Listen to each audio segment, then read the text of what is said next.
Uganda, even if you wanted to build a navy, how can you build it? We don't have access to the sea. The political organization in Africa is so irrational. Some of the countries have no access to the sea. For economic purposes, but also for defense purposes, you are stuck. How do I export my products? That's why we have got endless discussion with Kenya, then this one stops, then another one comes, then the railway, the pipeline, the what, we discuss. But that ocean belongs to me. Because where is my ocean? I am entitled to that ocean. In future, we are going to have wars. In the future, we're going to have wars. How can you say that you are in a block of flats, that the compound belongs to only the flats on the ground floor, that the compound belongs to the whole block. All the flats are entitled to the compound. Yeah. There's no way you can say. So may I just watch these people? You are really endangering yourself. How can you have a situation like this? Uganda is landlocked inside here. But where is my ocean? My ocean is the Indian Ocean. So, no, it belongs, really, me. I'm on the top floor of the block. And then you say the compound belongs only the ones on the ground floor. This is madness. Eh? So that's why I say, you people, you better unite economically for the sake of prosperity, if you want prosperity. Market. But if you want stability, and also strengthen the world, so that you can go and to the moon also, you go to the moon. The ones who have been to the moon are big ones, not small people. The Americans, the Chinese, the Russians, and the Indians now. Our friends, the British, are still here with us. On Earth, they have not gone. They can't go. It's too much. One country can't manage. The French are here with us. All these fellows, except those four, because size matters. So that's why we say, you people, why don't you look at East Africa so that you deal with the issue of strategic security?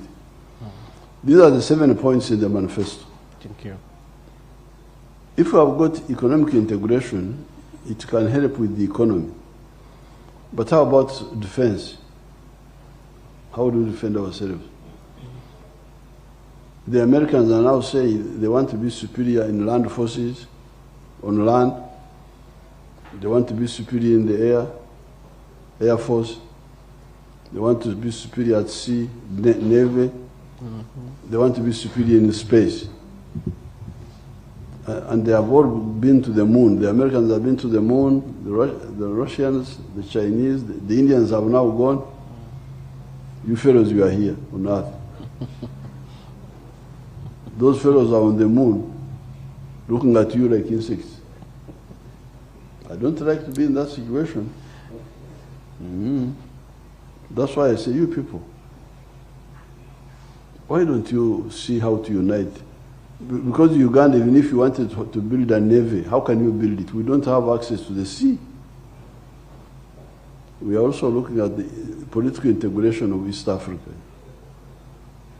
Whenever I listen to the song of the Bagisu, I like it so much, the tune. Right, welcome back again to the African Streamlines Roundtable. Thanks for coming and thanks for always being here. I really love you guys so much wherever you are and in everything that you are doing.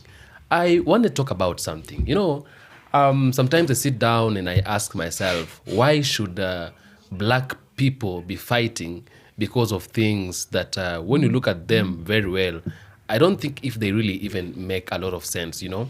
And white people taught us to fight each other. And that is something we have not been able to understand or to know since that time up to this moment. You see, when white people came to Africa, they taught a black person to fight a black person because of petty things. So because you see, black people did not know violence, and they didn't know how to fight. They didn't know how to, you know, to quarrel and all that, because of the culture, because of how we were brought up, because of the things we used to know and all that, you see. And our ancestors really brought us up very well. If you compare the culture of a black person to the culture of other people out there, you're going to realize that black people have a very good culture. Even the childrens that are growing up, you cannot compare a black kid from Africa or an African kid to an American kid or a white kid. You know, there is a lot of things that are not actually the same. They don't look alike. And that simply shows you that black people were raised in a certain way. You know, they were not actually raised as how people think, you know, and all those kind of things. Black people were raised in a different way. Now, let's talk about things that are happening in Africa. And I really find it difficult to understand. Sometimes I feel so bad when I see things like this happening, because, you know, when we are talking about uniting Africa, or black people uniting and coming together, we know that it is possible for black people to unite. It is possible for an African person to unite, you know, because unity is part of us, and unity is something that we have been really doing it. We have been uniting all the times. It is not going to be the first time for us to unite, or we're not going to be uniting for the first time. But remember, before the coming of the Europeans, black people were intact. They were together. They did their things together. Let's go back in the culture and see how the cultures of the black people used to be. You see, there's some families in the black culture who used to, like, you find out that a man has married many wives, maybe 10 wives, 11 wives, 12 wives. People used to go to marry as many, even 20 wives. But all these 20 wives will be, like, we have a story of somebody who is known as, I don't know, Akuku Danger or something. The man had almost, I don't know, over 40 wives, something like that. And he had a lot of children and a lot of, you know, like grandchildren and all that. And you see, a long time ago, when men used to marry a lot or many wives, these people used to come together. And even if it's time for food and all that, they used to come together, and they eat together as a family and all that. And that was a great, it was a great, let me say, a great showing of unity and all that. You see, they were showcasing unity in a different way. Are you getting my point? And you find out that this house will be bringing flour, this house will be bringing maybe sugar, this house will be bringing tea, this house will be bringing milk and all that. And they put it together, and they eat together and all that. We used to be together. These fights and wars all over, it was not part of us. But violence in Africa was taught by a white man, a white supremacist. When he landed in Africa, he taught Africans how to fight. He taught black people how to quarrel, you know. He taught black people violence. Black people did not know violence before the coming of the European. Black people did not know wars before the coming of the European. Black people were very much intact. Look at how we were fighting during the time of, when we were fighting colonizers, when they were in Africa. We came together. We fought colonizers. Colonizers, after we fought them together, they went out. But again, they turned some other black people, trying to manipulate them and brainwash them. And it got to a point when you find out that a black person was now beginning to fight a black person. Look at a country like Congo. Patrice Lumumba was being fought by a fellow Congolese who was Mobutu Sese Seko. And you see, Mobutu Sese Seko was working for the federal government in British government in Germany. I mean, he was working for the white man, and you know, people did not know he was working for the white man. You see, and he was a black person just getting manipulated and start working for the white man. So he becomes like somebody who is actually reporting to the whites what is happening in Africa, in Congo. He became a snitch, you know, and he was a black person snitching on the fellow black people. And you see, from there, people began fighting themselves and fighting themselves. There was no oneness. You see, everybody wanted to be in power, because that time and those days there was no like power, you know, that like somebody's in power and all that. People used to see and look at each other the same. Yeah, and everybody looked the same before the eyes of everybody. And so we didn't know violence. We didn't know even to use guns. Guns were not something we used to have. Yeah, we were taught to use guns by the white people. That is why today we are using guns in Africa. We were taught violence by the white people, because white people are the same people that brought wars and made war in Africa. So this war that we are seeing in Africa, it is not because Africans have failed to be united. You know, I've been looking at, sometimes when we talk to the African Americans and start asking the African Americans to be coming back home. Some African Americans who are our fellow brothers and sisters, they feel like they cannot come back home. Why? Because they feel like even in Africa, there is no unity. How are we going to a place where there is no unity? You see, and this is the happiness of a white person. White person wants to create wars, to create chaos in Africa, to show out there that Africans themselves are not united. How do you expect to go to a land of people who are not even united, and you want to go there because you are embracing unity or because you are championing for unity and all that? So some other African Americans have failed to come back to Africa, because when they look at African countries, they feel like even African countries themselves, they are not living in peace, you know, they are not united, they are fighting themselves all over every time. You see, they're beginning to think, if we are not united ourselves as black people in Africa, how can they join us, or how can they come to Africa and be part of us, even if we ourselves, we are not united? This is something that I've been looking into it many times, and I've come to realize that we are causing problems here in Africa, we as Africans ourselves. Like, for example, look at what is happening in East Africa today. President of Uganda, he's trying to fight Kenya simply because of an ocean. He's claiming to be the owner of an ocean, yet he is living in a landlocked country. And people are beginning to ask themselves, why is it that an old man like this would be actually behaving like this? He is an old man. He is a man who is supposed to be working things out, or who is supposed to be doing things in a manner that people will respect him and all that. He is in a landlocked country. Then one morning he just wakes up and says that the Indian Ocean belongs to me. Yet his country is landlocked, yeah, and Kenya is not a landlocked country, and he's giving a very funny explanation that how comes that that when we have two houses in the compound, another house is up and another house is down, so the house that is down is the one that is entitled to the compound, that the house that is up is not entitled to the compound. You see, it's a very funny example. And I'm beginning to ask myself that these things coming from nowhere, and you know, this is not the first time Museveni is trying to fight with Kenya in terms of physical features. They was fighting Kenya because of Migingo Highlands sometime. Kenya and Uganda, they were really quarreling about the Migingo Highlands. And my concern is that, are we not all Africans? Are we not all black people? Are we not, like, as black people, can we not come down or sit down and say, all these things belongs to us? We can sit down and share these things, because through Kenya, Uganda normally gets things from the Indian Ocean, the things that are being maybe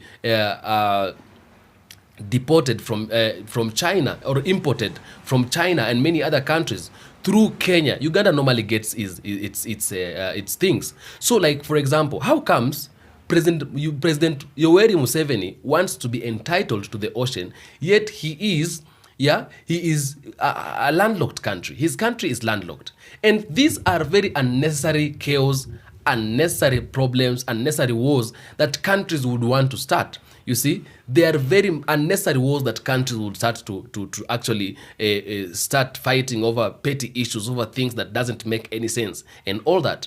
You see, because we are supposed to be black people who are together, who are united, who are fighting to make sure that we are working together in many things. But we accepting to be fought by the white people, it is something that should be very much unacceptable.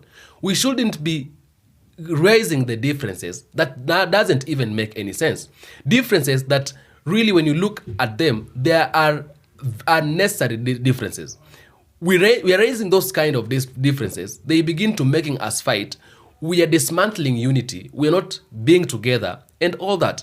I'm beginning to think it is just a problem that this country and this country, they want to start wars and problems, unnecessary problems, just to bring unnecessary chaos that doesn't even make any sense.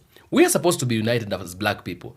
We are supposed to come together, speak and have the same voice, do things in the right way. A white man is sitting somewhere and watching black people fighting over petty issues, and they're just laughing themselves, saying, these people cannot even unite. They will never be close to us. They will never even be equal to us, because they are always fighting, they are always fighting, they are always fighting. You see, they are laughing at us because their happiness is when they see black people fighting, is when they see a black person not agreeing on a certain thing. So you think that what you're trying to do is to protect your people and all that. Listen, Uganda has been under Museveni for a very long time. And them not having an Indian Ocean, or them being a landlocked country, they've always been surviving and all that. You see? In fact, they've been using the roads from Kenya, through Kenya, to export goods to their countries. And that is why in Kenya, we have a road that is called Uganda Road. It is in Kenya. It is called Uganda Road. Why is it called Uganda Road, yet it is in Kenya? It's because we as Kenyans, and here in Kenya, the government of Kenya and Kenyans are willing to work through our countries. You see, you doing business together here and there. We export things from you. We take things from Uganda. Uganda takes things from Kenya. Kenya takes things from Tanzania and all that. That is now embracing unity. That is coming together and doing things in the right way, in the right manner, together as one. You see? But the fact that we are willing to fight our brothers, we are willing to fight our sisters, we are willing to fight our children, we are willing to fight amongst ourselves, black people fighting against black people. This is now where a white man feels happy, and a white man gets a way through to come and dismantle all of you. You see? Now, what I'm saying is that we as black people, we shouldn't be causing chaos or fighting over things that doesn't make sense. We should be coming together to fight bad governance, or to fight somebody who is stealing from us. Many people are stealing from us. There are white people who are stealing from Uganda. There are white people who are stealing from Kenya. You see, they are stealing Kenyans' resources, they are stealing Ugandans' resources, and all of those things. The people we should be fighting are those who are stealing our resources here and taking them abroad. Not your neighbor, not your brother, not your sister. You see? But if we shall continue fighting amongst ourselves, it means we are giving a room for a white person to continue manipulating us, to continue existing in our countries, to continue doing whatever the things they want to do in our countries.